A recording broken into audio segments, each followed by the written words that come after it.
ایک فقیر دریا کے کنارے بیٹھا تھا۔ کسی نے پوچھا، بابا کیا کر رہے ہو؟ فقیر نے کہا، انتظار کر رہا ہوں کہ مکمل دریا بہہ جائے تو پھر پار کروں۔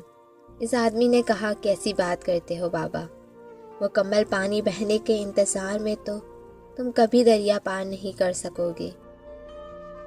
فقیر نے کہا، یہی تو میں تم لوگوں کو سمجھانا چاہتا ہوں کہ تم لوگ جو ہمیشہ یہ کہتے رہتے ہو کہ ایک بار گھر کی ذمہ داری پوری ہو جائے تو پھر نماز پڑھوں گا، داڑھی رکھوں گا، حج کروں گا، قرآن پڑھوں گا، خدمت کروں گا، جیسے دریا کا پانی ختم نہیں ہوتا، ہمیں اس پانی سے ہی پار جانے کا راستہ بنانا ہے۔